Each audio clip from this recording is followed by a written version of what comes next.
Sofi, en alguna época de nuestra historia, las mujeres ni sabían ni nada, simplemente se casaban con quien les decían. Y curiosamente, no nada más en México, hasta las traían de otros lados a casarse.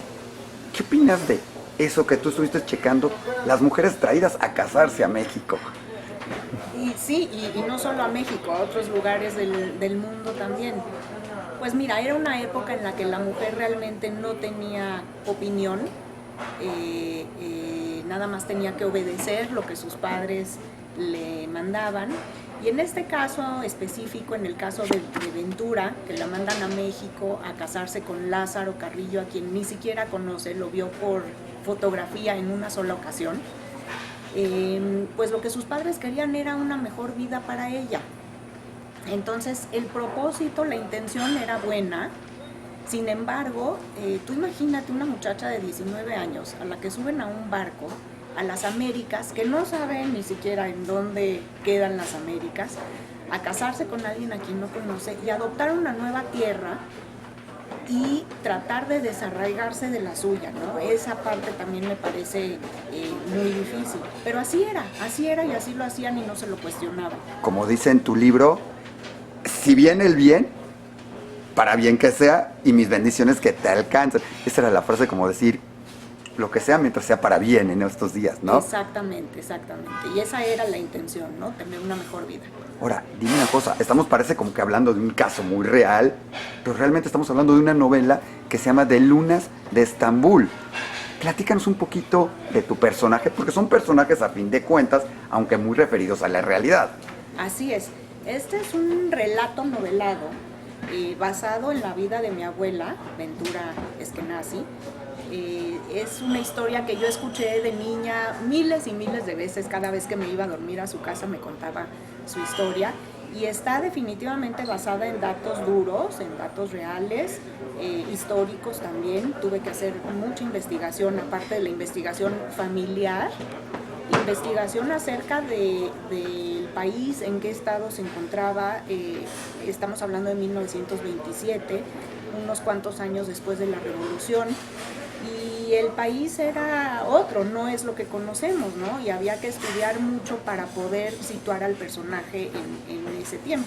Primero, ¿qué descubriste de ese México, de ese 1927, 28 y esos años? ¿Qué descubriste de ese México? Mira, descubrí que era un país sumamente generoso y lo sigue siendo, definitivamente, pero que había una invitación abierta por parte de Álvaro Obregón y más tarde por parte de Plutarco Elías Calles a que la gente viniera, porque era un país con una extensión de tierra inmensa, pero con muy poca población. ¿Quién nos hubiera dicho hoy en día, verdad? Que somos tantos millones. Pero en ese entonces se necesitaban brazos para trabajar y la gente venía, estoy hablando de los inmigrantes en general, no solamente del inmigrante judío, venía con una invitación para trabajar y para tener una mejor vida. Platícame un poquito, como decías, es de tu abuela, pero dentro de esta historia, pues lógicamente está Ventura, está Lázaro, está la historia de Lázaro que también tiene que ver con Estambul, ¿sí? Con cada uno de ellos que son inmigrantes. Platícanos un poquito de estos personajes, como personajes, dentro de la novela. Sí, bueno, mira, Lázaro Carrillo se aventura a venir a las Américas. Quizá en su mente estaba la idea de llegar a Estados Unidos, pero como muchos otros, llega a México primero, usándolo como trampolín para América, y a la mera hora se enamora del país, le salen oportunidades de trabajo y decide quedarse. Sin embargo, estando aquí y a pesar de que estaba fascinado con México, le hacía falta una mujer turca, una mujer que le cocinara sus borrecas, sus bulemas, que le hablara en ladino, y es así como manda a traer a Ventura. Ventura, por otro lado... Primero hay que aclarar que no nada más eso de los matrimonios medio arreglados y sin conocerse no era exclusivo de a larga distancia. También ya se daba en México y en muchas situaciones, y no nada más en la comunidad judía, porque era ya algo como que, mija, con este se casa. Así es, ¿no? Y mientras le vieran un mejor futuro y les conviniera, ¿no? A las dos familias de alguna manera. Entonces Ventura en Turquía conocía a la hermana gemela de Lázaro.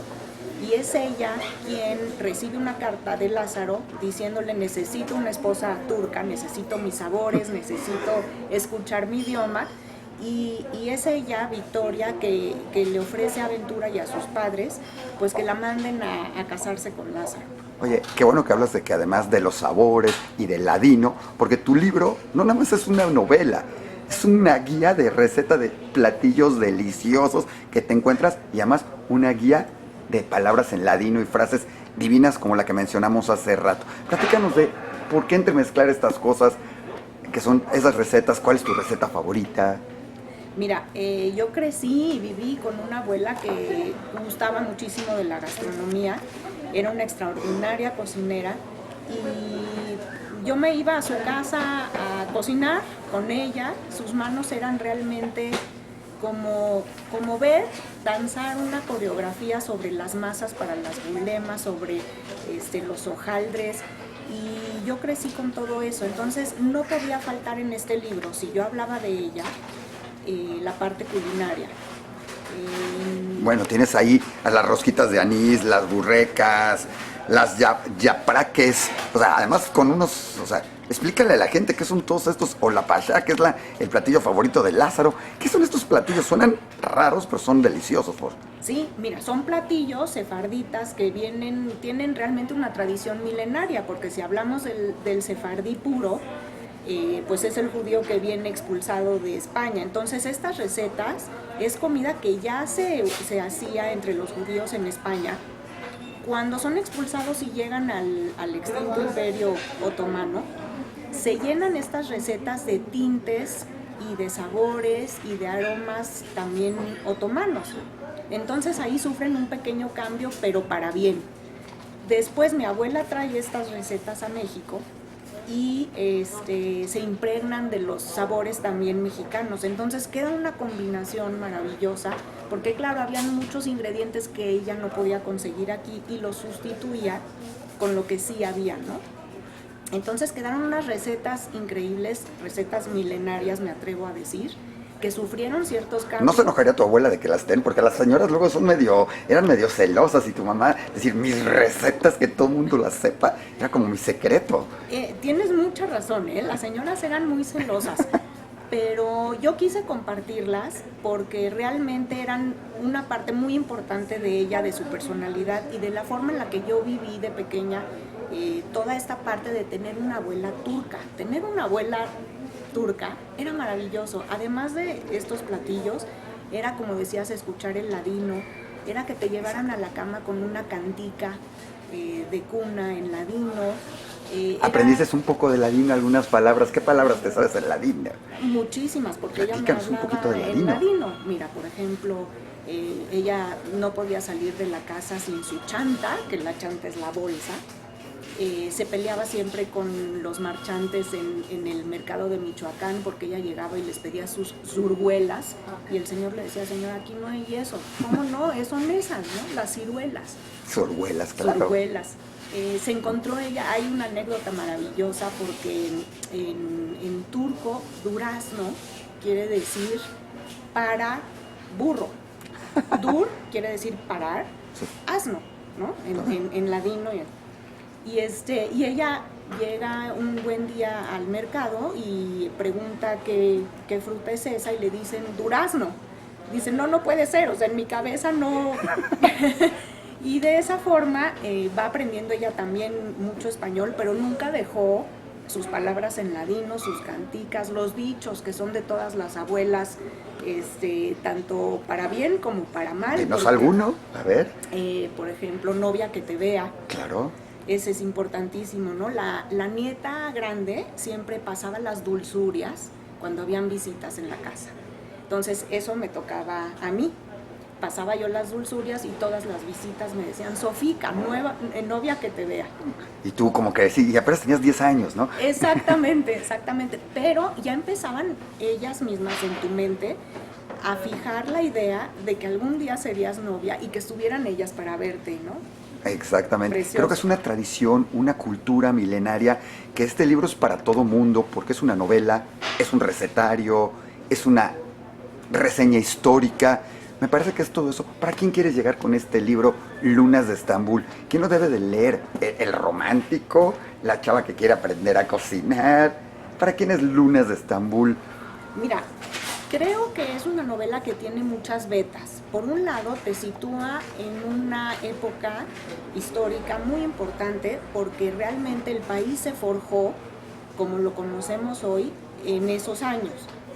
Es para todos los inmigrantes de cualquier nacionalidad, porque esta historia individual realmente la puede tomar quien sea, que venga de donde sea, y identificarse con esa parte del desarraigo, que para mí yo creo que es la parte dolorosa, que aunque adoptes una nueva tierra y la ames, porque mi abuela amó México y gracias a eso hoy estoy yo aquí y mis descendientes también. Sí, además viaja de regreso a Estambul y viene diciendo, extraño México. Sí, pero el desarraigo, la nostalgia, ella volvió a Estambul 40 años después. Tú imagínate, esa despedida, cuando ella se vino a los 19 años, sin saber que alguna vez iba a volver a ver a sus padres, y no los volvió a ver. 40 años después, cuando regresa...